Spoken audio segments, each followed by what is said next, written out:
हाँ तो दोस्तों क्या हाल है। केमिस्ट्री के विलियन के हम 5 चैप्टर पढ़ चुके हैं, 5 लेक्चर सॉरी।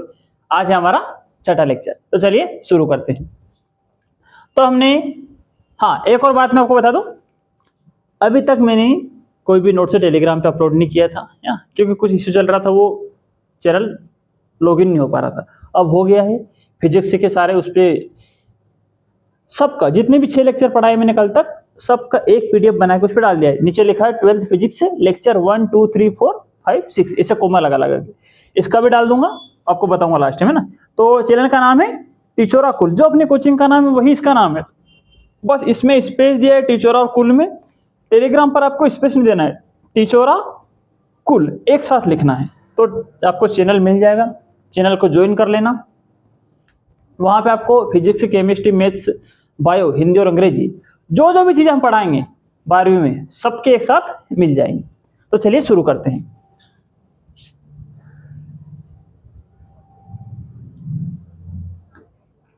तो पिछली क्लास में मैंने आपको मोलरता बताई थी और 4 5 6 5 सवाल भी कर लिए थे। इसके 2 4 5 सवाल और रह गए, इसको खत्म कर देंगे फिर हम पढ़ेंगे अगला टॉपिक। प्रश्न 6, मोलरता को उदाहरण से समझाओ, है ना। तो इसमें इसको अभी छोड़ो और हम सवाल कर लेते हैं मोलरता पे। 15 ग्राम KCl है, इसको 1 लीटर जल में घोला गया है, तो विलयन की मोलरता बताओ। तो मोलरता का फॉर्मूला है विलय का भार। विलय का भार कितना दे रखा है? 15 ग्राम। विलय कौन है? KCl। तो इसका अणुभार क्या हो जाएगा? अणुभार जोड़ लो, K का होता है 39 परमाणु भार, इसका होता है 35.5, 74.5 हो गया। विलयन का आयतन कितना दे रखा है? 1 लीटर जल में घोला गया, मतलब ये विलयन का आयतन है, तो ये हो गया विलयन का आयतन। फॉर्मूले में रख दो। विलय का भार कितना था हमारे पास? 15 ग्राम। विलय का अणुभार क्या निकाला हमने? 74। विलयन का आयतन क्या निकाला? सवाल में दे रखा था 1 लीटर। रख दो, भार की जगह भार रख दिया, अणुभार की जगह अणुभार रख दिया। आयतन लीटर में होना चाहिए, लीटर में दे रखा था तो हमने रख दिया। इसको हल करेंगे तो आएगा 30/49, इसका इसमें भाग देंगे आएगा तो ये। कैसे लिखना है मोलरता को? बड़े एम से भी लिख सकते हैं, यह मैंने आपको बताया। मोल प्रति लीटर भी हम लिख सकते हैं मोलरता को। अगला सवाल देखिए, इस पे अगला सवाल है 8 दशमलव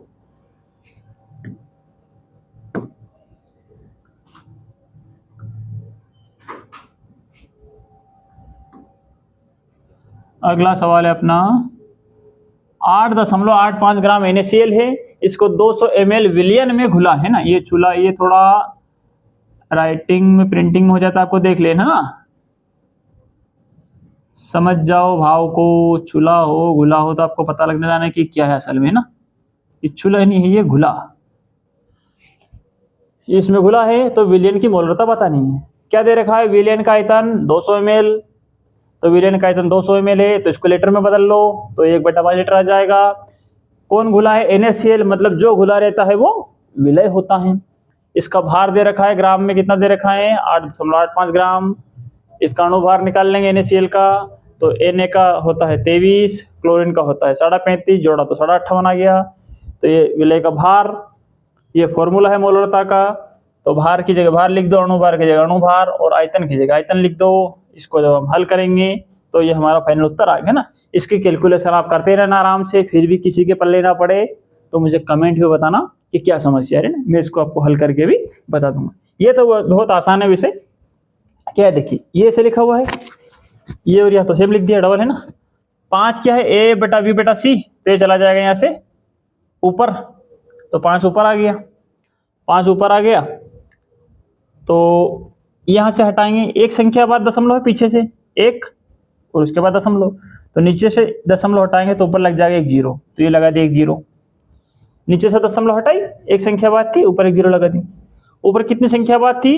1 2, पीछे से 2 संख्याओं के बाद दशमलव है तो दशमलव हटाओ तो नीचे 2 0 लग जाएगी। 2 संख्या बाद है तो नीचे 2 0 लग गई। 1 लिख दो, डायरेक्ट है तो इसके पीछे लगा तो 0, या 1 लिख के उसके पीछे लगा तो कोई फर्क नहीं पड़ता, 2 नहीं लिखना है, 1 लिख सकते हैं।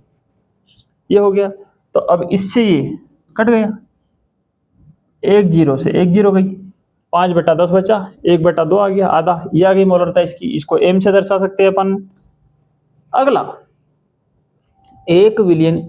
अब देखो यदि किसी के पल्ले ना पड़ रही हो तो पहले आपको मोलरता की जो पिछली क्लासेस मैंने बताई है वो पढ़ के आनी है, कैसे है इसका बेसिक फॉर्मूले सारी चीजें वहां पे बता चुका हूं, है ना। अब अपन बिल्कुल जीरो से शुरू नहीं करेंगे। तो एक विलियन है, उसमें 40 ग्राम NaOH है, उसको 500 ml जल में घोला गया है। इसकी मोलरता बताओ। तो मोलरता क्या होती है, कैसे निकालते हैं, कैसे फॉर्मूला बना, सब चीजें मैं आपको डिटेल में बता चुका हूँ, और हल कैसे करते हैं वो भी डिटेल में बताया है। अब तो बस मैं जो सवाल बच गए वो आपको करवा रहा हूँ।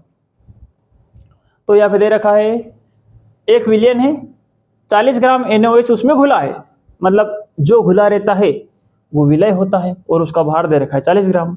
अणुभार हो जाएगा NaOH का, N का 23, Na का, O का 16 और हाइड्रोजन का 1, जोड़ा तो 40 आ गया। आयतन कितना दे रखा है, 500 ml जल में घोला गया है, मतलब विलियन का आयतन 500 ml है।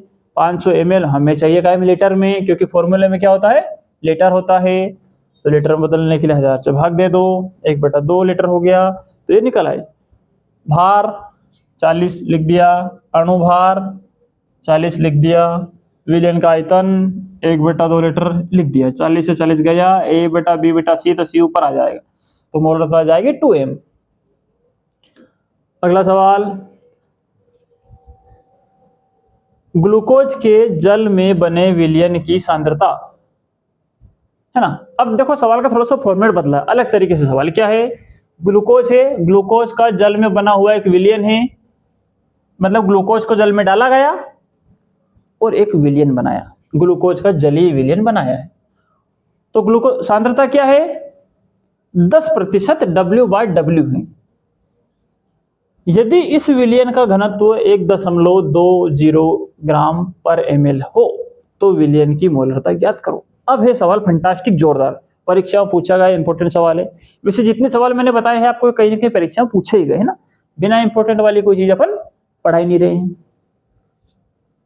अब देखो पूछी है मोलरता, मोलरता का फॉर्मूला है विलय का भार, विलय का अणुभार, विलयन का आयतन।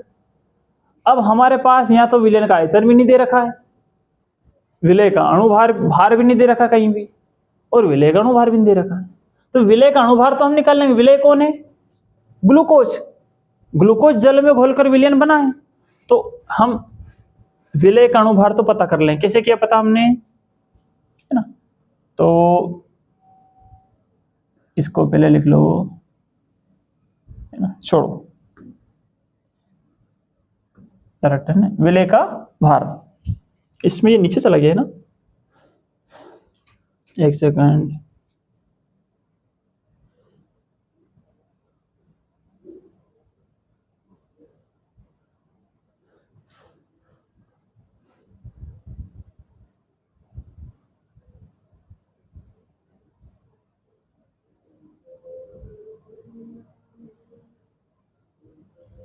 एक सेकंड में इसको ठीक करता हूं, है ना। हाँ, तो अब सवाल में हमें कुछ दे नहीं रखा है, एक चीज दे रखी थी हमें, क्या था, विलय है ग्लूकोज, है ना, विलय, इसको लिख लो, चलो किसी के पल्ले नहीं पड़ेगी, वैसे मैं पढ़ा चुका हूँ पिछली क्लास में, C6H12O6,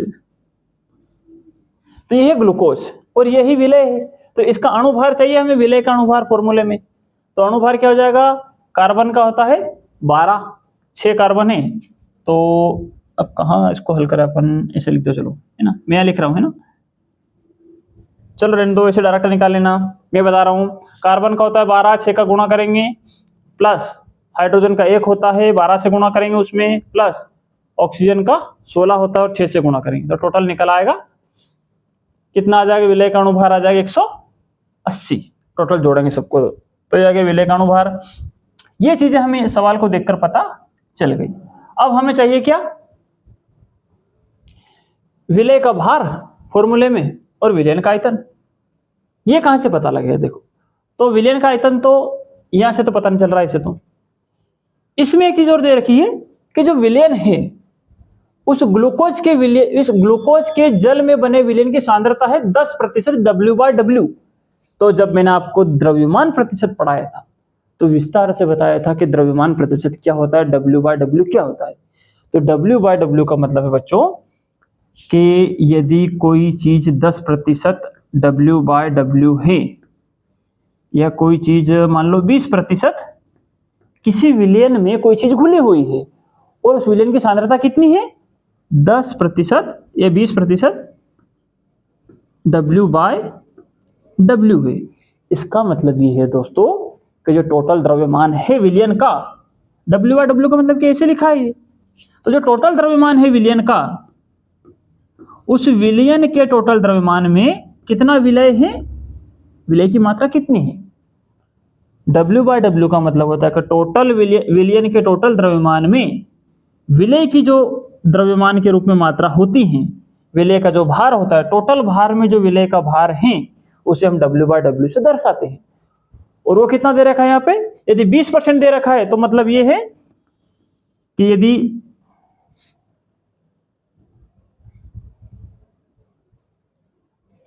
इसको क्या हुआ यार,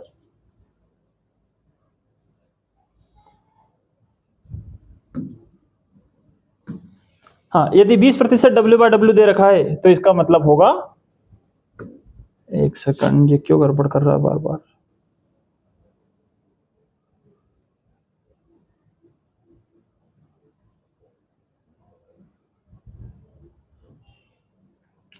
बीस प्रतिशत यदि W/W दे रखा है तो उसका मतलब है कि विलयन का जो टोटल आयतन है, मान लो वो है 100 ग्राम, तो उस 100 ग्राम W में जो 100 ग्राम उसका वेट है, उसमें 20% क्या है, विलय, किस रूप में, W के रूप में, मतलब वेट के रूप में, मतलब 100 ग्राम भार में, टोटल जो 100 ग्राम भार है उसमें 20 ग्राम भार विलय का है।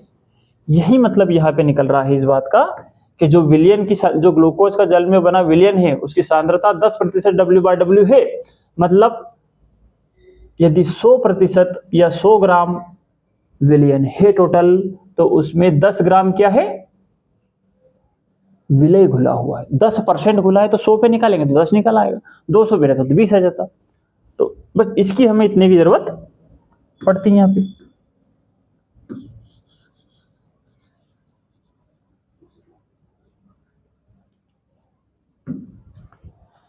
तो ये हो जाएगा, विलय का भार कितना दे रखा है, 10% W/W दे रखा है, मतलब 10% है, मतलब 10 ग्राम होगा। 100 ग्राम यदि है टोटल विलयन तो उसमें 10 ग्राम विलय होगा, तो विलय का भार डायरेक्ट हम यहाँ से पता कर सकते हैं, वो होगा, अरे यार ये क्या कर दिया,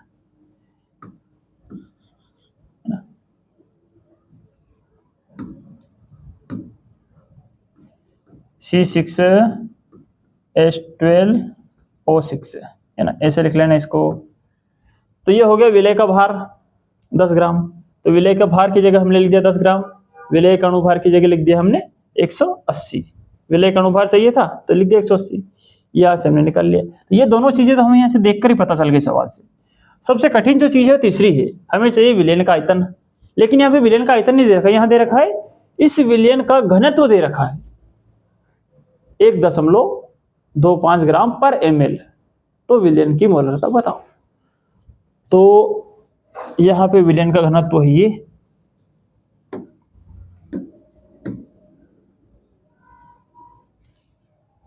हमें चाहिए उसका आयतन। तो घनत्व का फॉर्मूला हम बचपन से पढ़ते आ रहे हैं, 6ठी 7वीं 8वीं 9वीं 10वीं से, वो होता है घनत्व बराबर द्रव्यमान बटा आयतन। और द्रव्यमान हमने क्या माना था अभी, कि यदि 100 ग्राम विलयन होगा तो उसमें 10 ग्राम कौन है, विलय है, तो मतलब 100 पे कैलकुलेशन कर ली, तो हमने विलयन का द्रव्यमान मान लिया 100, ये विलयन का भार आ गया देखो 100, क्योंकि यदि विलयन का भार 100 है तो उसमें 10% निकालेंगे तो 10 ग्राम कौन आ जाएगा, विलय। तो इसी 10% को बेस बना के हमने इन दोनों का मान निकाला। 10% ये है तो मतलब इसका मान 10 होगा, 100 पे कैलकुलेशन करी है तो मतलब विलयन का भार 100 ग्राम होगा, ऐसे। तो घनत्व बराबर द्रव्यमान बटा आयतन, घनत्व दे रखा है, कितना दे रखा है 1.20, तो सिर्फ 2 ही लिखा है यहाँ पे, कोई दिक्कत नहीं है ना, 0 भी लिख लो, बराबर की जगह द्रव्यमान कितना दे रखा है 100 ग्राम, तो हमने 100 लिख दिया। आयतन हमें पता करना है क्योंकि हमें फॉर्मूले में मोलरता निकालने के लिए आयतन चाहिए, तो हमने यहाँ पे लिख दिया।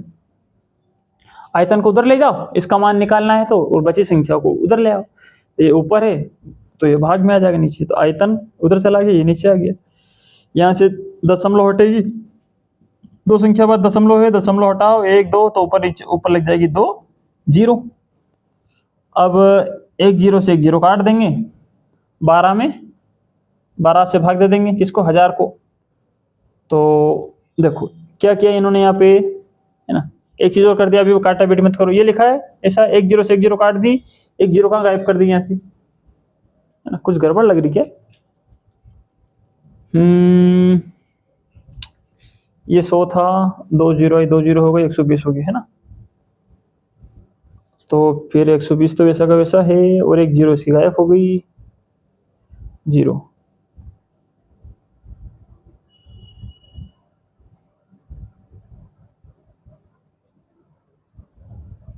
मैं देखता हूँ है ना क्या गड़बड़ है।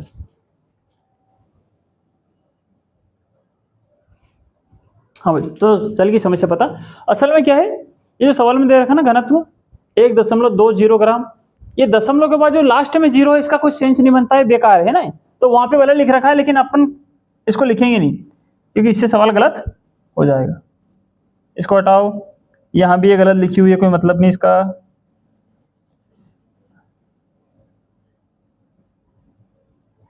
यहाँ से भी ये हटेगी और यहाँ से भी हटेगी, ठीक है। इसे तो क्या होगा, देखो ये यहाँ था तो यह नीचे आ गया 1.2, नीचे से हटाई 0.2, ऊपर लग गई एक जीरो, एक जीरो लगी तो ये हो गया 1000, ये है ना।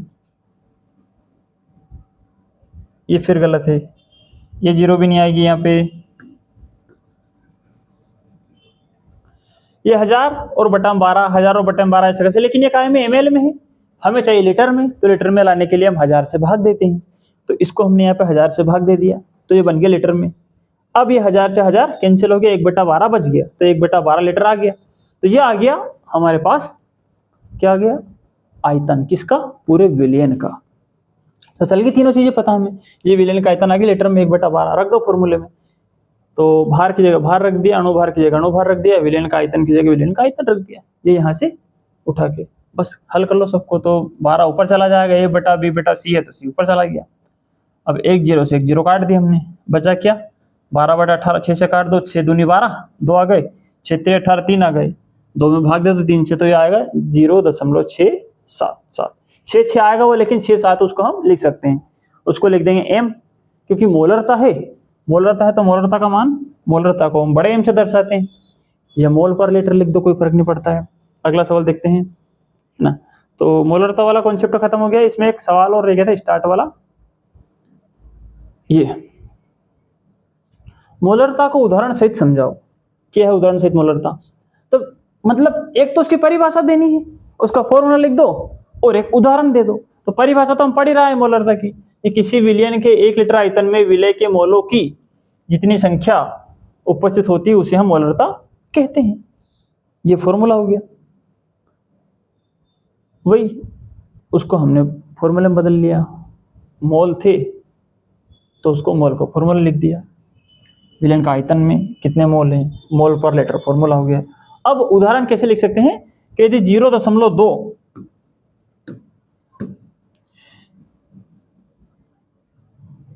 0.2 मोलरता का अर्थ है, क्या मतलब है इसका, कि 1 लीटर विलयन में विलय के 0.2 मोल घुले हुए हैं। मैंने आपको स्टार्टिंग की क्लास में पढ़ाया था कि मोलरता का मतलब क्या है, कि जो टोटल विलयन है उस टोटल विलयन में विलय के कितने मोल घुले हुए हैं उसको हम मोलरता कहते हैं। और मतलब यदि कोई विलयन है उसमें विलय के 0. उसकी मोलरता मान लो 0.2 है, तो इसका मतलब क्या हो रहा है, यदि किसी विलयन की मोलरता 5 है, इसका मतलब क्या है, यदि मोलरता 5 है मतलब 1 लीटर विलयन में विलय के 5 मोल घुले हुए हैं। यदि विलयन की मोलरता 4 है तो इसका मतलब है कि 1 लीटर टोटल जो विलयन है उसमें विलय के 4 मोल घुले हुए, मोलरता का मतलब है मोल। तो 0.1 ले लो, 2 ले लो, 4 ले लो, या 5 मोलरता ले लो, कोई फर्क नहीं पड़ता है ना। तो 0.2 मोलरता का मतलब है कि 1 लीटर जो विलयन के अंदर विलय के इतने मोल घुले हुए हैं, सिंपल सी बात। तो ये इसका उदाहरण हो गया।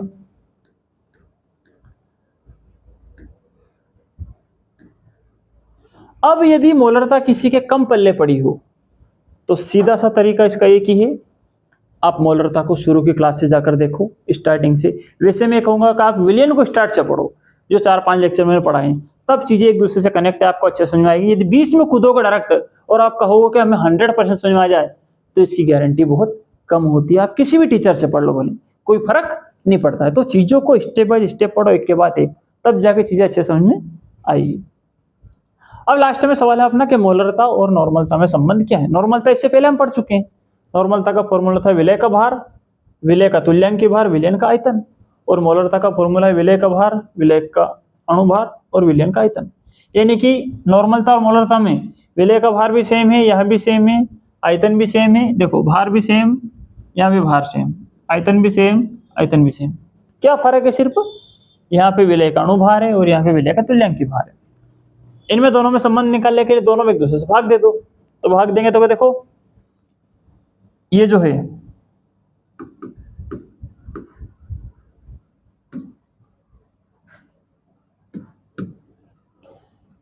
विलय का भार से विलय का भार कट जाएगा, विलय का आयतन से विलय का आयतन कट जाएगा। ये बटा में, ये बटा में, ये ऊपर, ये ऊपर। इधर बचेगा 1 बटा तुल्यांकी भार, ये बच गया। इधर बचेगा 1 बटा विलय का अणुभार, 1 बटा विलय, ये बटा ए बटा बी बटा सी बटा डी हो गया। तो ये दोनों चले जाते हैं यहाँ से ऊपर और उलट जाते हैं ऐसे। तो ये ऊपर आ जाएगा भार वाला और ये 1 आ जाएगा नीचे। तो 1 लिखने का कोई मतलब नहीं है। तो यानी कुल मिला के भार चला जाएगा ऊपर, नीचे रह जाएगा विलय का तुल्यांकी भार। तो ऊपर आ गया विलय का अणुभार और तुल्यांकी भार नीचे आ गया। इधर भाग दिया तो इसका भाग इसमें दिया था, तो ये ऐसे लिख दिया। तो क्या भार है? देखो नॉर्मलता और मोलरता का अनुपात क्या होता है? विलय का अणुभार और विलय का तुल्यांकी भार। इसको हम एन से भी दर्शाते हैं, है ना। एन क्या है? एन है नॉर्मलता। अब देखो इसको कैसे लिख सकते हैं अपन? यहाँ पे कुछ गड़बड़ है यार, लिख रहा है ऐसा।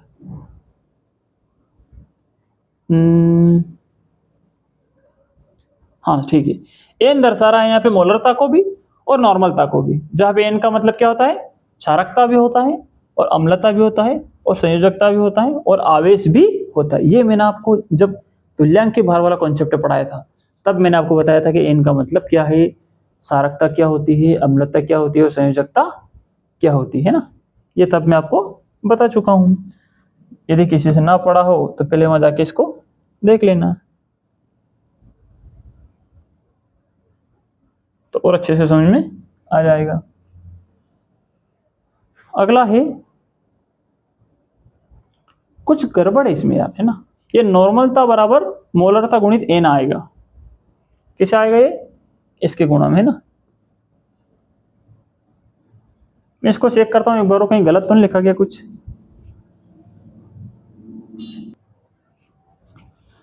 तो हाँ दोस्तों, ये है ना, ये यहाँ पे थोड़ा सा गलत लिखा गया है ना, इसको ध्यान रहे, इसको सही कर लेना।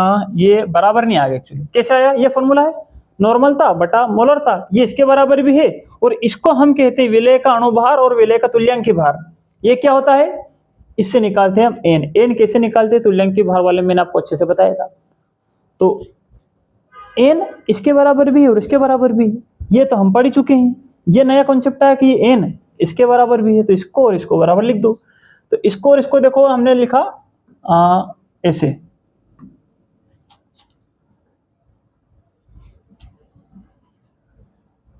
इसको ऐसे लिख सकते हैं अपन। नॉर्मलता मतलब एन, मोलरता यानी कि एम, बराबर में क्या लिखा है? छोटा एन। चलो किसी को कंफ्यूजन होगा इसमें भी, तो हम इसको भी छोड़ते हैं। इसको हम डायरेक्ट ऐसे लिख लेते हैं,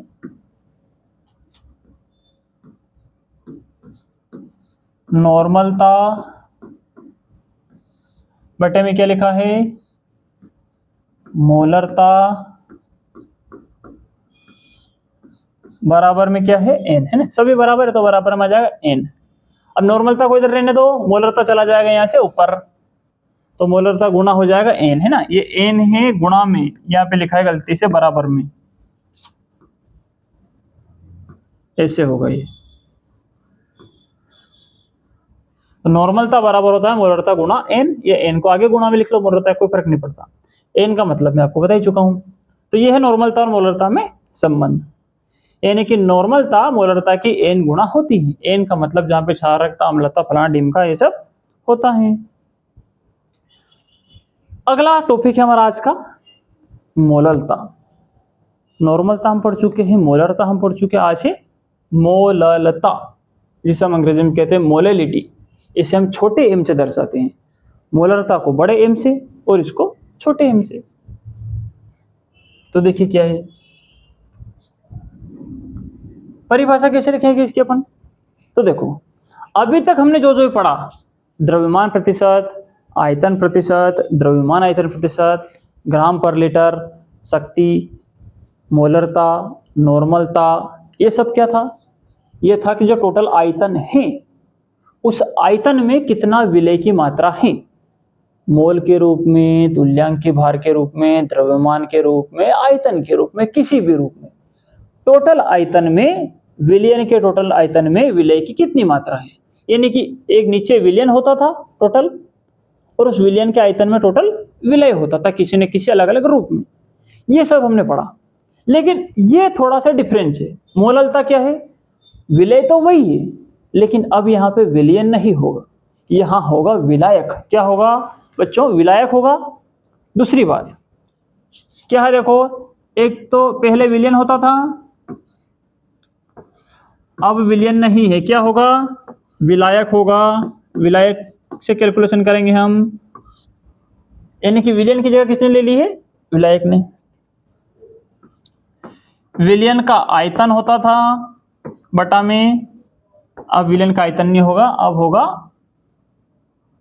विलायक का भार होगा। क्या होगा? विलायक का भार। पहले विलयन का आयतन होता था, अब होगा विलयन का भार। और चीजों में कोई परिवर्तन नहीं है, बस विलायक का जो भार है उस भार में विलय के कितने मोल मौजूद हैं। यदि विलयन के आयतन में विलय के मोल होते तो उसे हम मोलरता कहते, लेकिन अब विलयन को हटा दिया, आयतन को भी हटा दिया, अब उसकी जगह पे ले आए हम विलायक को, और विलायक के भार में विलय के कितने मोल हैं। यदि विलायक के भार में विलय के मोल हैं तो वो मोललता होगी, और विलयन के आयतन में यदि विलय के मोल हैं तो वह मोलरता होगी। अभी हम मोलरता का फॉर्मूला जस्ट पढ़ के आ रहे हैं, उसका मतलब मैंने आपको बता दिया था, फिर से बताता हूं। अब मोललता का कि विलायक का जो टोटल भार है 1 किलोग्राम, 1 लीटर लेते थे हम, क्योंकि आयतन था तो 1 लीटर लिया था। अब क्योंकि भार है तो हम 1 किलोग्राम लेंगे। क्या लेंगे? 1 किलोग्राम। भार को किलोग्राम में लेना है और आयतन है तो लीटर में लेना है। लीटर था तो 1 लीटर ले लिया, और भार है तो 1 किलोग्राम ले लेंगे। तो विलायक के भार, यानी कि विलायक का भार काहे में होना चाहिए यहाँ पे, है ना? कुछ गड़बड़ है यार, किलोग्राम में होना चाहिए, मुझे जहां तक लग रहा है ये किलोग्राम होगा। ऐसे वहां पे कायम था लीटर में था, यहाँ पे किलोग्राम में होगा। तो विलायक के जो टोटल भार हैं, उस विलायक के टोटल भार में विलय के कितने मोल हैं, जितने मोल उपस्थित होंगे उसको हम कहेंगे मोललता। परिभाषा देख लो, तो 1 किलोग्राम विलायक में विलय के मोलों की जितनी संख्या उपस्थित होती है उसे हम मोललता, इसे छोटे एम से दर्शाते हैं, कहते हैं। बात खत्म। ये इसका फॉर्मूला लिख दो, जो बात यहां लिखी उसको फॉर्मूले के रूप में लिख दिया। विलायक का भार किलोग्राम में होना चाहिए, जैसा वहां लीटर में होता था विलयन का आयतन। इकाई क्या होगी इसकी बच्चों? फॉर्मूले से ही इकाई बनती, इकाई कहीं हवा में उड़ के नहीं आती है ना। तो विलय के मोल, तो ऊपर है मोल तो मोल लिख दिया, नीचे क्या लिखा है? विलायक का भार काय में किलोग्राम में, तो नीचे किलोग्राम लिख दिया। तो मोललता की इकाई हो जाएगी मोल प्रति किलो, और मोलरता की होगी मोल प्रति लीटर, क्योंकि बटे में लीटर होता था। इस बात का ध्यान रहे, परीक्षा में जब ऑब्जेक्टिव में पूछा जाता तो बच्चे यहीं भी जाके फंस जाते हैं, पता नहीं चल पाता, दिमाग घन चक्कर हो जाता है कि सारे तो एक जैसे दिख रहे हैं। तो ये छोटा छोटा अंतर है, इन बातों को आप ध्यान से सुनो और याद रखें। अब ये जो फॉर्मूला है ये इसका बेसिक फॉर्मूला है, लेकिन हमें सवाल में हर बार विलय के मोल नहीं दे रखे होंगे। ज्यादातर सवाल ऐसा होता है कि हमें विलय का भार दिया है और विलय का अनुभार दिया है। क्यों? अब हम चाहे तो इस फॉर्मूले को बदल दें, विलायक का भार तो ऐसा कैसे पीछे किसका लो, और विलय का मोल का भी फॉर्मूला होता है। क्या फॉर्मूला होता है? विलय का भार बटा विलय का अणुभार। विलय का भार ग्राम में होना चाहिए, खत्म बात। तो इस फॉर्मूले से नया फॉर्मूला बन गया। मोलरता में भी हमने यही किया था, इससे फॉर्मूला बदला था इसका, वही काम यहां कर लो, क्या दिक्कत है। तो ध्यान रहे मोलरता के फॉर्मूले में और मोलरता का जो फाइनल फॉर्मूला प्राप्त हुआ है उसमें भी विलय का भार था, उसमें भी विलय का अणुभार था, वहां भी विलय का भार ग्राम में था, यहाँ भी अणुभार था। वहां पे विलयन का आयतन था लीटर में, यहाँ पे विलयन का भार है काय में, किलोग्राम में। बस ये बातें दोनों डिफरेंस आपको पता रखनी है। तो चलिए इस पे सवाल करते हैं। 3 ग्राम प्रश्न है ना,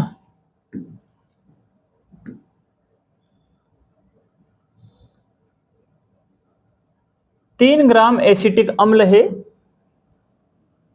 80 ग्राम बेंजीन में विलय है ना। ये कुछ गड़बड़ है ना, ये ग्राम लिखा गया, सॉरी, इसको ओपन कर देंगे ऐसे।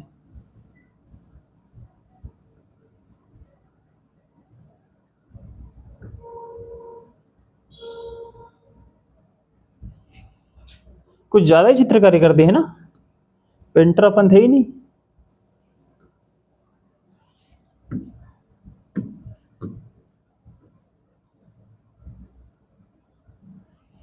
वही ठीक था यार।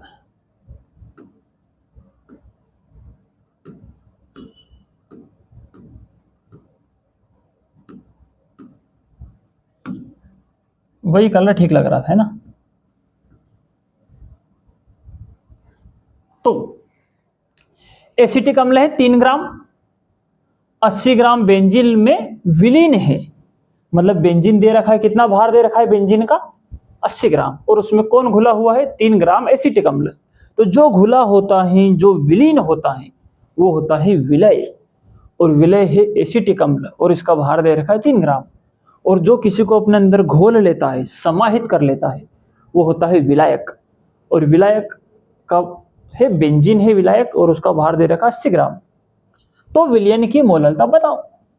सिंपल सी बात, विलयन की मोललता के लिए विलय का भार चाहिए, 3 ग्राम दे रखा है। ये कहाँ लिखा, विलय कौन है, ये का भार 3 ग्राम।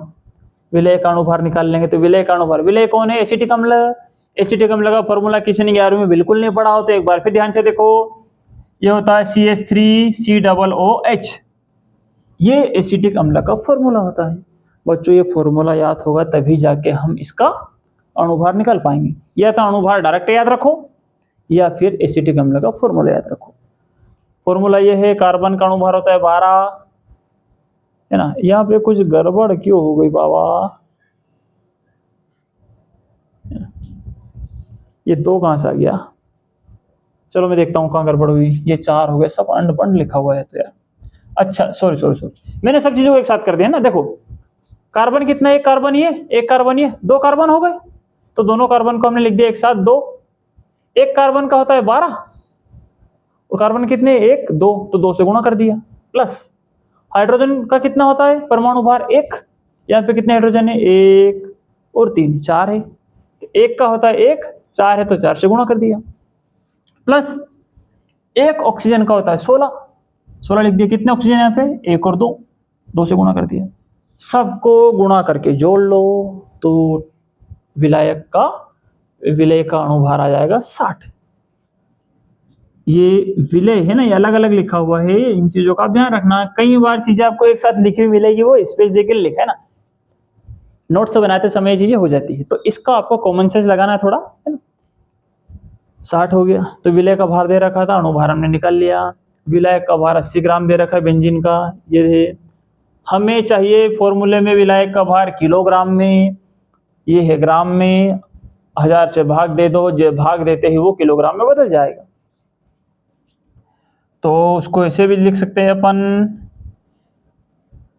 या ऐसे लिख दो कि 1 0 से 1 0 कट गई तो बटे में बचे 100 किलोग्राम, ऐसे भी लिख दो, कोई फर्क नहीं पड़ेगा। अब हो गया, तो भार की जगह भार लिख दिया कितना 3, अणुभार कितना था 80, ये 60 तो 60 लिख दिया। विलायक का भार कितना दे रखा है 8/100 kg, तो हमने लिख दिया 8/100 kg। अब इनको हल कर लो, 100 ऊपर चला जाएगा, ये बटा बी बटा सी है तो 100 चला गया ऊपर और दर्शक रह गए नीचे। 100 ऊपर आ गया, 3 गुणा 100 हो गया, 60/8 रह गया। 1 0 से 1 0 काट दिए, यहाँ पे सबका काटा पीटी करेंगे तो बचेगा 5/8। इसको इससे भाग देंगे तो ये आएगा टोटल 0.625 m। ध्यान रहे गलती से भी जो मैंने की वो आपको नहीं करनी है। मोललता है तो इसको हम लिखेंगे छोटे m से। किससे लिखेंगे? छोटे m से। बड़ा m नहीं लिखना है, बड़ा m से हम मोलरता को दर्शाते हैं, छोटे m से हम मोललता को दर्शाते हैं। मोललता ऐसे। और ये इकाई ना लिखी हो तो ये इकाई लिख दो, मोल प्रति किलोग्राम, तो भी चल जाएगा, कोई दिक्कत नहीं है। अपना अगला सवाल है, ग्लूकोज 180 ग्राम है, 180 ग्राम प्रति मोल है के 28 मतलब 2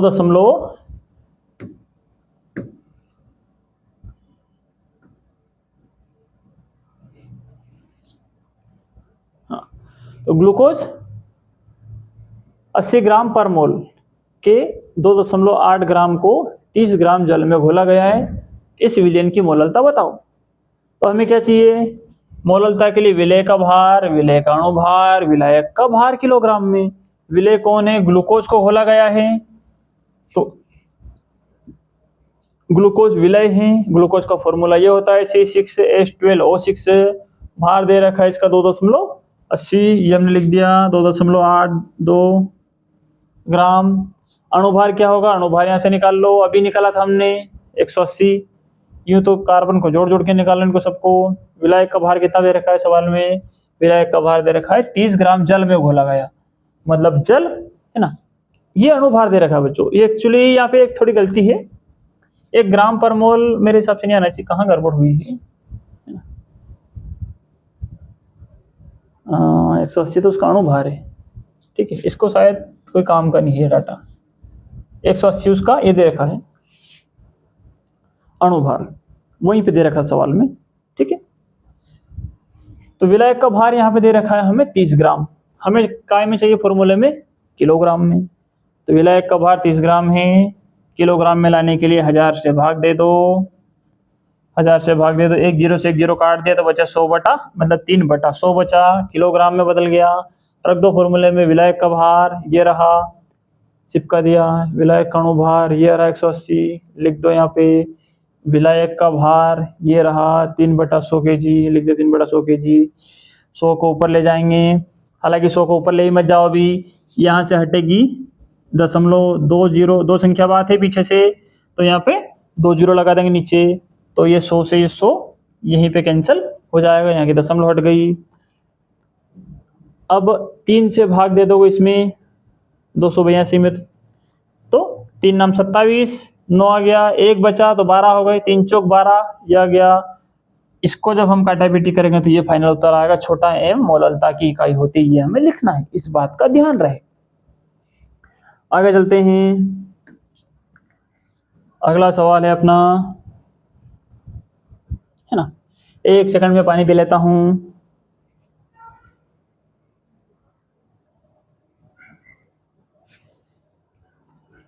अगला सवाल है हमारा, H2SO4 का एक नमूना 94% W/V है और उसका घनत्व ये दे रखा है। विलयन की मोलरता मतलब मोललता हमें बतानी है।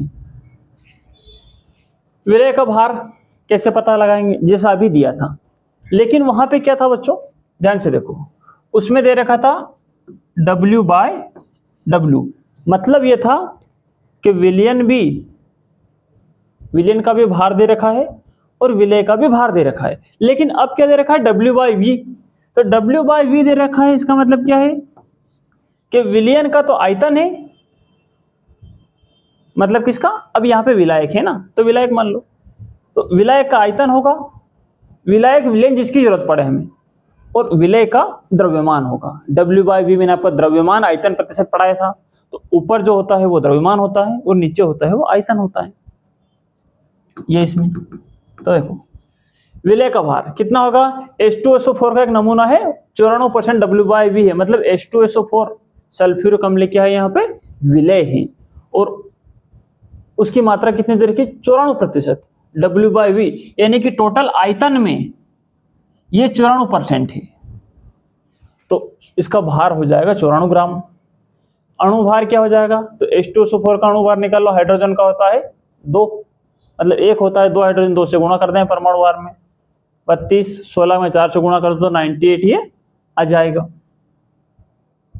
तो विलय का हमें मोलरता निकालने के लिए विलय का भार मिल गया, विलय का अणुभार मिल गया। अब हमें चाहिए विलायक का भार। तो देखिए यहाँ पे क्या दे रखा है, विलयन का आयतन। तो मैंने आपको जब द्रव्यमान प्रतिशत पढ़ाया था, द्रव्यमान आयतन प्रतिशत, तो जो W/V, W/W, V/V ये क्या होता है, ये हम आयतन निकालते हैं किसके बेस पर, विलयन के बेस पर।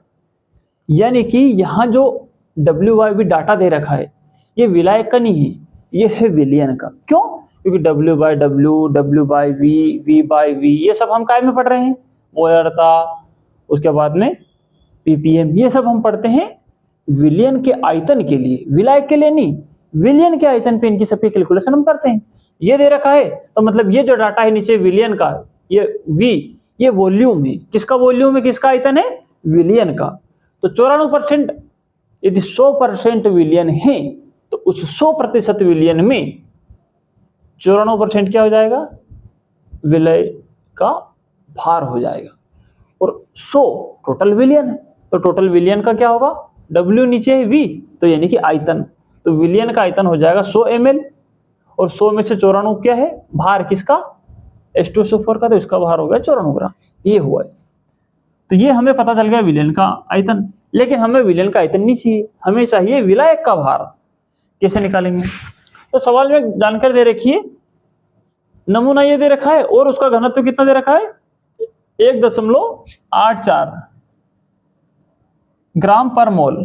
तो विलयन की है ना, ये विल मन है, इसको अपने को करना है, मन नहीं करना है, इसको करना है यन। अरे यार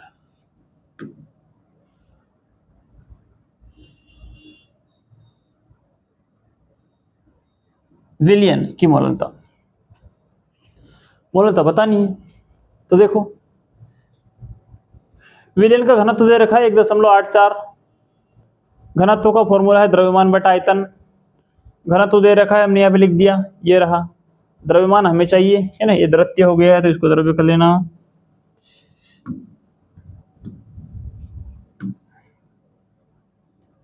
द्रव्यमान हमें चाहिए, आयतन दे रखा है कितना 100 ml, ये हमें यहाँ से निकाल लिया 100 ml, इसको उधर गुणा कर दो तो द्रव्यमान आ जाएगा, ये द्रव्यमान को लिख लेगा, विलयन का द्रव्यमान कितना हो जाएगा, इसका इसमें गुणा किया तो 184 ग्राम। ग्राम में क्यों, क्योंकि ये जो घनत्व था ये काय में था, ग्राम पर मोल, तो जो द्रव्यमान आएगा वो भी काय में आएगा, ग्राम में आएगा, लेकिन हमें काय में चाहिए, तो देखो, तो पहले छोड़ो, विलयन का तो क्या आ गया द्रव्यमान, लेकिन हमें किसका द्रव्यमान चाहिए, हमें चाहिए विलायक का द्रव्यमान। तो विलायक का द्रव्यमान और विलय का द्रव्यमान यदि हम जोड़ दें तो क्या निकलता है, विलयन का द्रव्यमान, यानी कि विलयन का द्रव्यमान होता है विलय और विलायक के दोनों के योग के बराबर। अब हमारे पास विलयन का द्रव्यमान भी है और विलय का भी है, विलायक का चाहिए तो दोनों के मान रख दो तो विलायक का निकल आएगा, तो विलायक का ऐसे रहने दिया, विलय का 94 है ये रहा, विलयन का 84 है 184 ये रहा, इसको इधर ले आओ तो ये माइनस हो जाएगा, तो ये बचेगा 90 ग्राम। अब ग्राम में क्यों, क्योंकि ये ग्राम में था, ये भी ग्राम में था, तो जो हमें कैलकुलेशन करेंगे वो भी ग्राम में आएगी, लेकिन हमें विलयन का, हमें विलायक का भार काय में चाहिए, किलोग्राम में चाहिए, क्योंकि हमारे सूत्र में किलोग्राम, तो इसको 90 को हमने 1000 से भाग दे दिया तो ये बन गया किलोग्राम। कितना आ गया, है ना, कुछ गड़बड़ लग रही है यहाँ पे, हाँ ठीक है, तो नहीं कुछ गड़बड़ है इसमें यार, कहाँ गड़बड़ हुई इसमें, 90 ग्राम 90/100, तो ये होता ऐसे है ना, ये एक चीज छूट गया यहाँ पे, ये 9/100 ग्राम, 1 0 से 1 0 कट गई, 9/100 बचा किलोग्राम में, लिख दिया ऐसा कैसा। विलय का भार मोलरता निकालनी है, ये भार रहा 94 लिख दिया, विलय का अणुभार 98 लिख दिया। विलायक का भार चाहिए था तो ये निकाल लिया हमने 9/100 किलोग्राम पे 9/100 किलोग्राम लिख दिया। इसको हम ले गए यहाँ से ऊपर, तो ऊपर ले इसको, अब कर लो इसके गुणा भाग। तो हम क्या करेंगे, इसको हम काट देंगे 100, 47 2 से काट दो तो ये 47 आ जाएगा, इसको 2 से काटेंगे तो 49 आ जाएगा। इसका इसमें गुणा कर दिया 4700, इसका इसमें गुणा करें 441, इसका इसमें भाग देंगे तो ये आएगा 10.654 एम, छोटे एम से इसको दर्शाएंगे। इस प्रकार इसकी मोलरता निकल आएगी। अगला देखते हैं, सवाल है भार अनुसार 20% K2CO3 है ना, ये CO3 इसमें थोड़ा सही से नहीं दिख रहा होगा शायद आपको,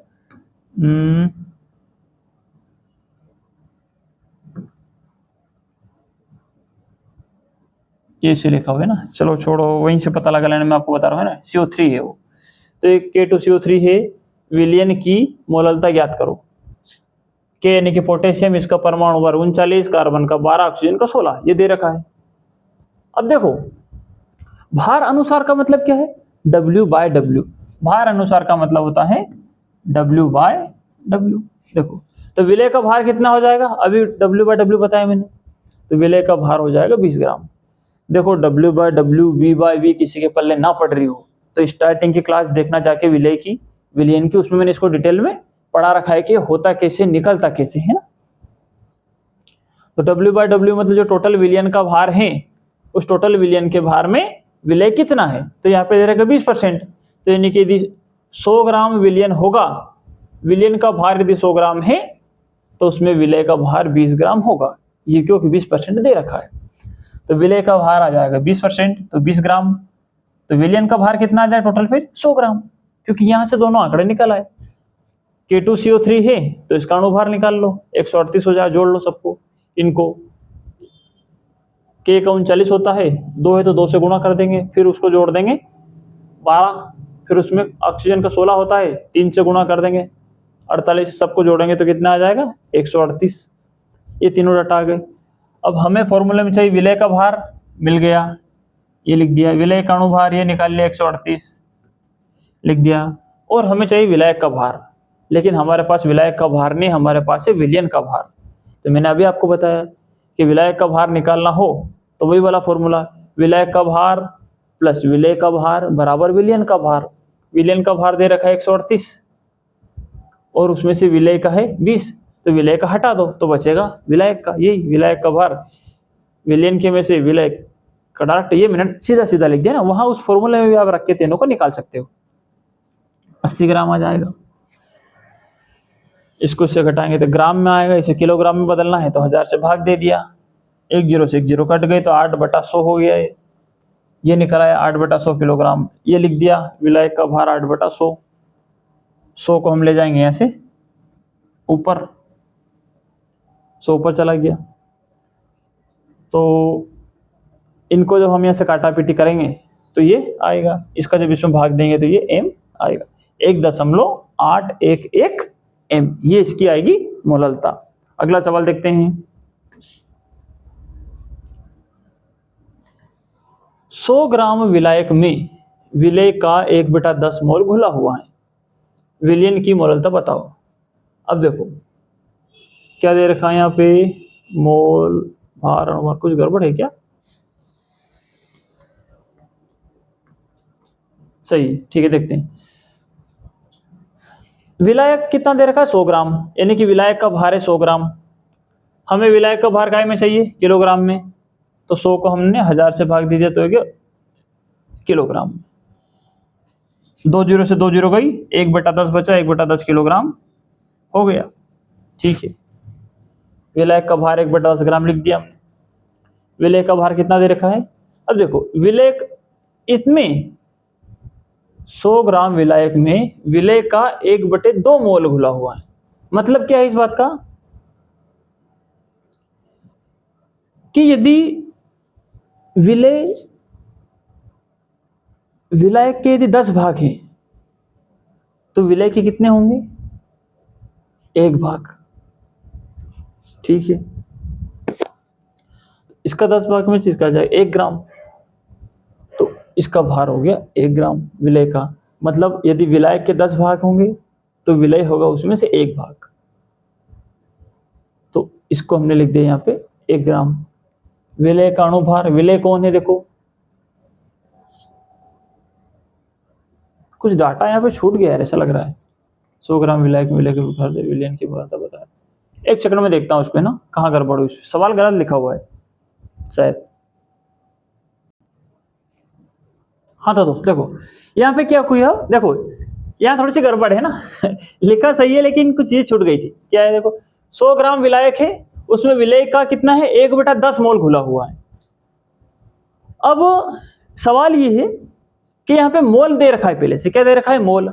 मतलब और मोल का फॉर्मूला क्या होता है, मोल का फॉर्मूला होता है मोल बराबर भार बटा अणुभार। और मोल कितना दे रखा है पहले से, 1/10 मोल। तो हम इसको ऐसे लिख देंगे 1/10 मोल की जगह मोल, भार की जगह पे भार। इसको मैं दूसरे पेन से लिखता हूं देखो, ताकि एक्चुअल में हुआ क्या वो आपको पता चलेगा, है ना। मोल कितना दे रखा है, सवाल में दे रखा है 1/10 मोल, मतलब मोल दे रखे हैं 1/10, बराबर की जगह बराबर, और कुछ दे नहीं रखा है इसमें, भार बटा अणुभार, भार बटा अणुभार। अब समझने वाली बात यह है, ये सब डाटा किसका है, विलय का, है ना।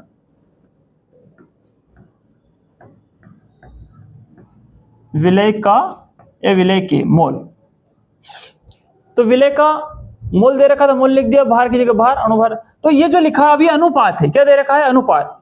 ये एग्जैक्ट मान नहीं है। भार क्या हो जाएगा 1, अणुभार क्या हो जाएगा 10। यानी कि ऐसा कोई ना कोई विलय होगा जिसके भार और अणुभार का अनुपात 1:10 होगा। क्योंकि मोल दे दिया है तो हम डायरेक्ट फॉर्मूले में यहाँ पे मोल भी लिख सकते हैं। ये क्या है, विलय का भार बटा विलय का अणुभार, ये असल में मोल ही तो है, ये फॉर्मूला मोल का ही है। तो हम चाहें तो ये हटा दो और डायरेक्ट यहाँ पे लिख दो मोल बटा विलायक का भार। मोललता यदि पूछी जाए तो हम इस फॉर्मूले का उपयोग भी कर सकते। देखो मैं आपको समझाऊं, मोललता का एक और फॉर्मूला क्या है, मोललता, है ना। सवाल देखो बच्चों कैसी भी आ सकता है, ये हमें इस बात का ध्यान रखना है। मोल बटा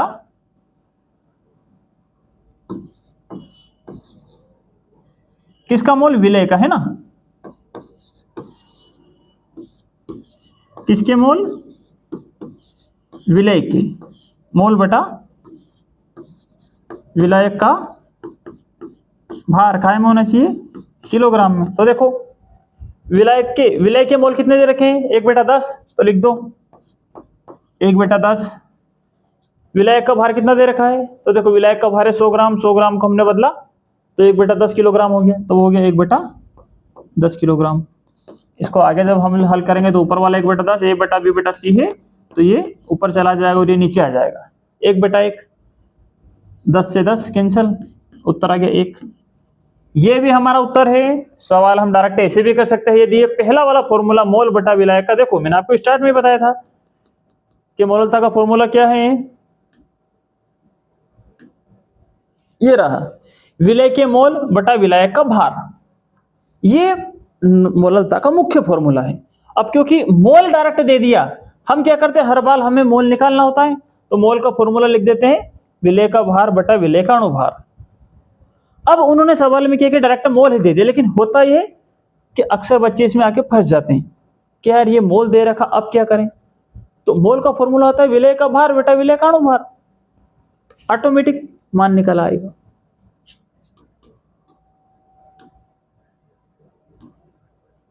तो ये तो मोललता का डायरेक्ट ये फॉर्मूला रख दो, ये मान रख दिया हमने, सीधा मान आ गया अपना 1, ये आ गया। नहीं तो ये मोल ही होता है, ये भार हो जाएगा, ये अणुभार हो जाएगा, क्योंकि अनुपात रख देंगे तो भी आपस में काटा पीट के आएगा मान वही का वही। यदि यहाँ पे 10 ग्राम होता है, 100 ग्राम होता तो भी कट के 1/10 ही आता। तो ये हो गया, तो विलय का भार हो जाएगा 1 ग्राम, ये जो इसके सामने लिखा हुआ है।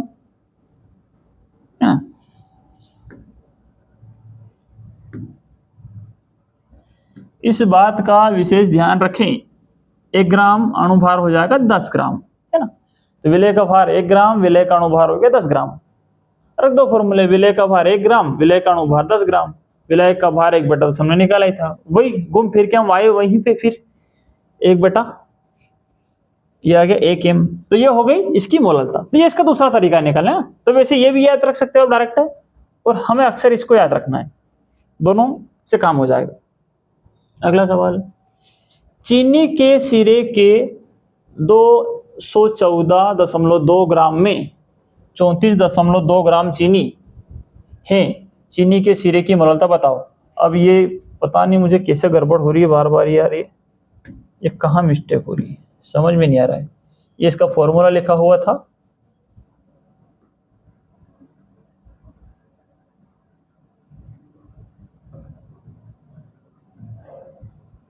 C6H12O6 ऐसे।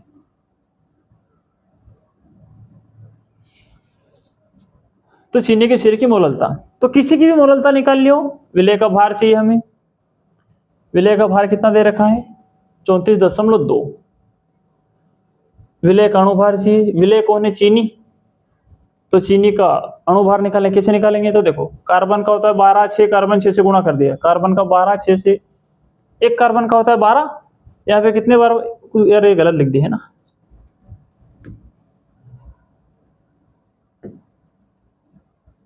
ये होगा, अरे ये तो उसका ग्लूकोज का फॉर्मूला लिख दिया है ना।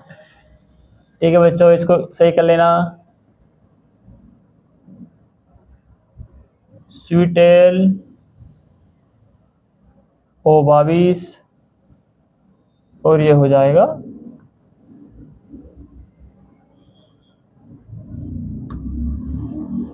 C11। ठीक है, ये तो एक कार्बन का 12 होता है, 12 कार्बन है तो 12 से गुणा कर दिया। एक हाइड्रोजन का 1 होता है, 22 हाइड्रोजन है तो 22 से गुणा कर दिया।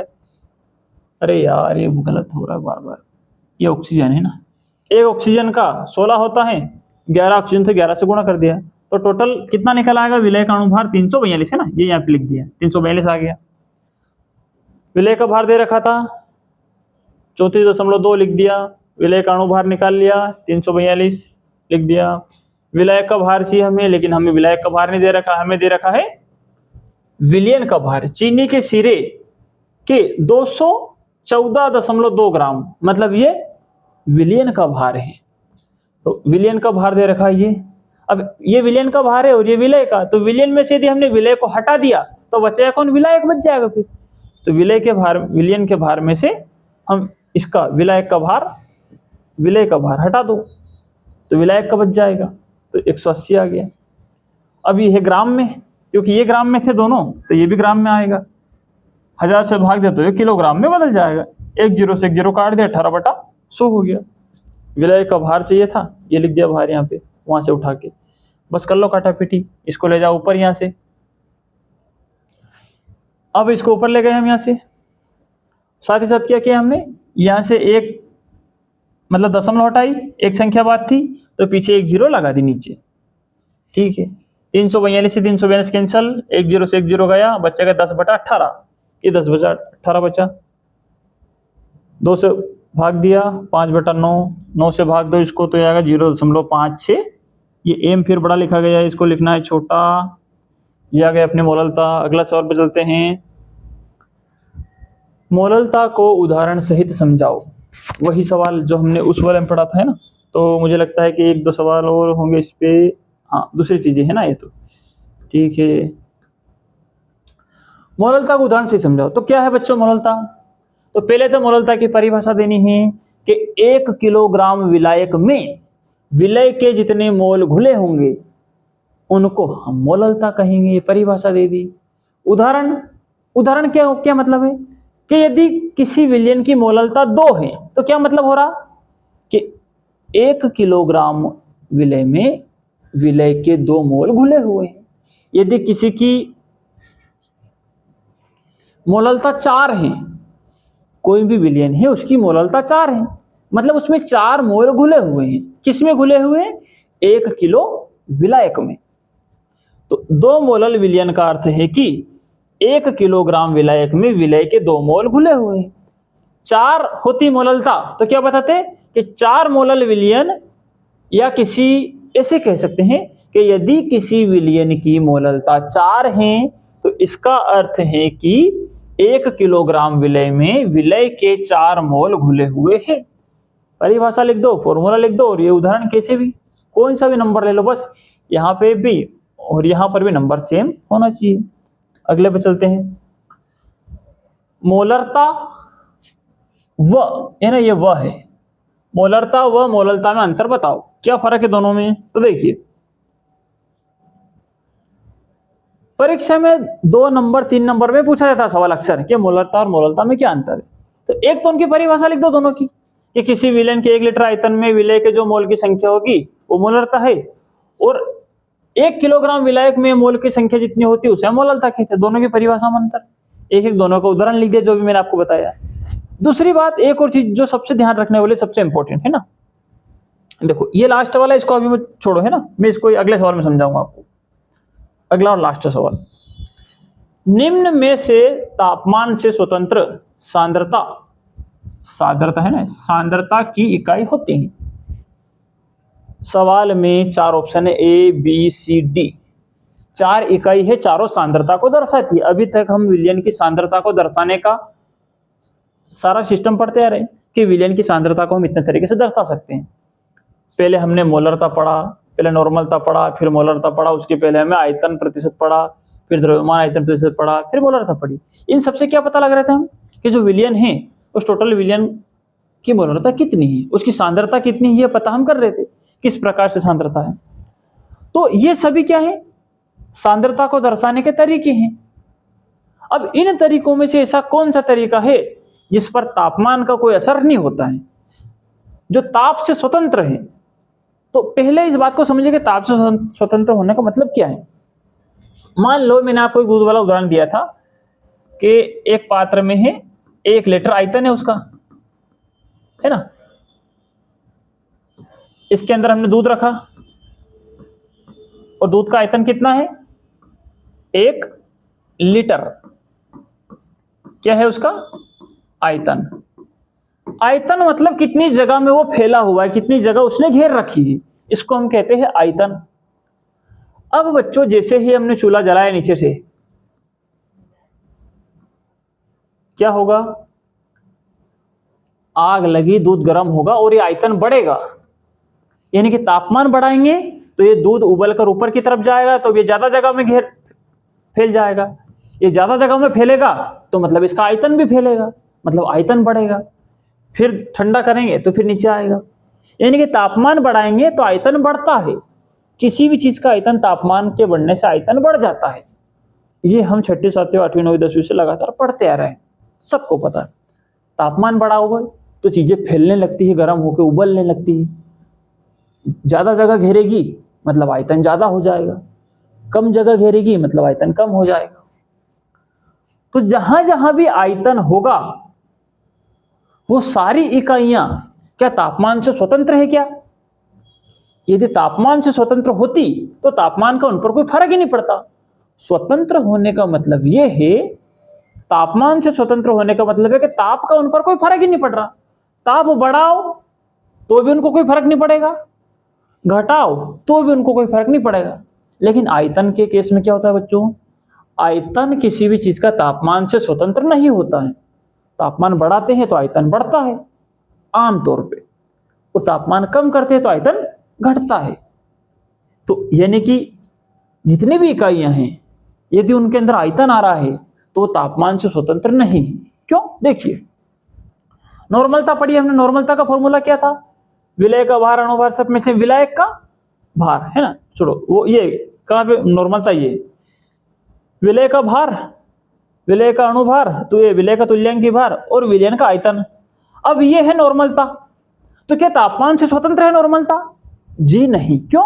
क्योंकि तापमान बढ़ाएंगे तो आयतन बढ़ेगा, तो फिर नॉर्मलता घटेगी, क्योंकि नीचे लिखा है घटो बढ़ो कुछ भी हो, तापमान बढ़ाएंगे तो आयतन बढ़ेगा, तो मोलरता का मान भी, नॉर्मलता का मान भी बदलेगा। यानी कि ये तो तापमान से स्वतंत्र नहीं है। ताप से स्वतंत्र, ताप बढ़ाएंगे तो इसका आयतन भी बढ़ेगा, मतलब ये स्वतंत्र नहीं है। अगला देखो, मोलरता, इसमें भी आयतन होता है। तापमान बढ़ाएंगे तो आयतन बढ़ेगा, तो मोलरता का मान घटेगा। या आपको यहां से पल्ले नहीं पड़ रही कि ये बढ़ रहा है तो ये क्यों घट रहा है, तो क्योंकि ये व्युत्क्रमानुपाती है। मैंने आपको स्टार्टिंग की क्लास में बताया था, फिजिक्स वाले में भी। तो ये भी तापमान से स्वतंत्र नहीं है क्योंकि इसमें आयतन आ गया, तो ये भी तापमान से स्वतंत्र नहीं है। अगला है, तो कितनी बता दी मैंने आपको, नॉर्मलता बता दी, मोलरता बता दी, द्रव्यमान आयतन प्रतिशत, इसमें तो यही आयतन आ गया नाम में ही। तो तापमान बढ़ाएंगे तो आयतन बढ़ेगा, तापमान घटाएंगे तो आयतन घटेगा, मतलब ये भी ताप से स्वतंत्र नहीं है। ताप का असर इसके ऊपर हो रहा है, यानी कि ए बी और सी ये तीनों ताप से स्वतंत्र नहीं है। लेकिन जो डी है मोलरता, मोललता, जो अभी हमने पढ़ी, क्या थी मोललता, एम बराबर विलय का भार अणुभार, वो तो सब में सेम है ना, ये विलय का भार है यहाँ पे। अब बच्चों, भार ऐसी चीज है जो तापमान के बढ़ने से ना तो बढ़ेगा ना ही घटेगा। मान लो ये पेन है ना, इसका भार है, इसका द्रव्यमान, जितने अणु परमाणु इसके अंदर है, जितना इसका वजन है, क्या तापमान इसको मैं गर्म कर दूंगा तो क्या इसका वजन कम हो जाएगा क्या, या इसका वजन बढ़ेगा? बिल्कुल नहीं। आमतौर पे किसी चीज का यदि द्रव्यमान होता है, उसका भार है, उसको कितना भी तापमान तुम दो, ऐसा नहीं कि जला के खाक करना है ना, सामान्य गर्म करने की बात हो रही है। तो जब तक उसकी भौतिक अवस्था में परिवर्तन ना हो, है ना, भौतिक और रासायनिक स्तर पर उसमें कोई बदलाव नहीं आने चाहिए, मतलब ये है उतना तापमान। तो इसको तापमान दिया, गर्म किया हमने, तो 1 किलो का था तो फिर भी 1 किलो रहेगा, ठंडा होने के बाद भी 1 किलो रहेगा। जैसे लोहे के कुछ बर्तन होते हैं ना, कुछ छड़ होती है, कुछ सामान होता है, वो गर्म हो जाता है तो क्या तापमान उसका वजन बढ़ता है कि नहीं बढ़ता? ठंडा हो गया फिर भी उसका वजन नहीं बढ़ेगा। तो मोललता के अंदर क्या है, आयतन नहीं होता है, इसमें सिर्फ भार अणुभार ही होता है, तो इस पर ताप का कोई प्रभाव नहीं पड़ता। मतलब मोललता ऐसी इकाई है तापमान से पूरी तरह स्वतंत्र है। तो हमारा उत्तर होगा मोललता।